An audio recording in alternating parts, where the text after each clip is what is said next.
სოციალურ ქსელში გავრცელდა დათა თავაძის რეჟისორობით დადგმული სპექტაკლის ლიბერტეს ჩანაწერის ნაწყვეტი, რომელმაც საზოგადოების აღშფოთება გამოიწვია. უცენზურო გამონათქვამები, LGBT პროპაგანდა და რელიგიური გრძნობების შეურაცხყოფა. გამოქვეყნებული ჩანაწერი 1 წუთი და 6 წამია. ნატუკა კახიძის, მაგდა ლებანიძის, სანდრო სამხარაძისა და გაგა შიშინაშვილის მონაწილეობით დადგმა სამეფოუბნის თეატრის სცენაზეა წარმოდგენილი. არა შემოგეთმო არავითარი ღმერთი არ არსებობს. სამებით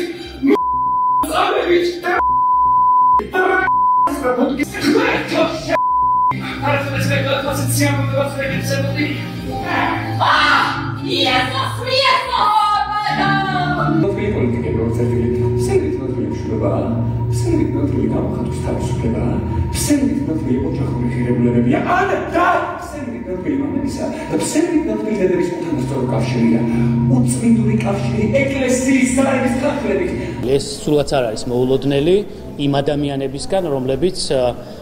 დღენიადაგ ეწინააღმდეგებიან საქართველოს ეკლესიას, ეწინააღმდეგებიან ოჯახურ ღირებულებებს, ეწინააღმდეგებიან იმ მორალურ თუ სხვა ტიპის ღირებულებებს, რომელიც საქართველოს მოსახლეობის უდიდეს უმრავლესობას აქვს. ამიტომ არაფერი არის, რა თქმა უნდა, ის მორალური ორიენტირის სხვაგან არის ამ ადამიანების, მათთვის მიუღებელია ყველაფერი, რაც შეიძლება ამტკიცებდეს, განამტკიცებდეს, აძლიერებდეს საქართველოს ტრადიციებს, ჩვენი ქვეყნის ტრადიციებს, ფასეულობებს და ზოგადად ღირებულებებს. დამაზრზენია და გულის ამრევია ეს ყველაფერი, რაც ჩვენ ვიხილეთ და ალბათ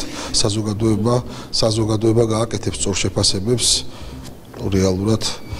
რა ჯგუფები მოქმედებენ დღეს ეროვნულობის და ღირსების და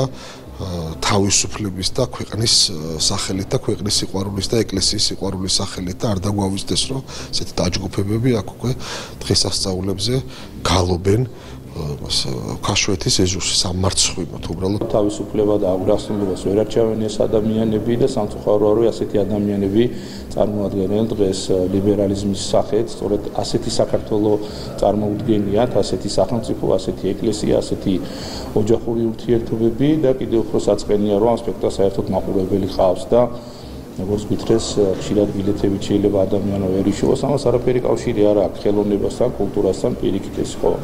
და არის ანტიქართული, ანტიკულტურული, ანტირელიგიური სპექტაკლი და სამწუხაროა, თუმცა რა ვქნათ ეს ადამიანები წარმოადგენენ დღეს ნაციონალურ მოძრაობას, რადიკალურ ოპოზიციას, ესენი არიან რადიკალური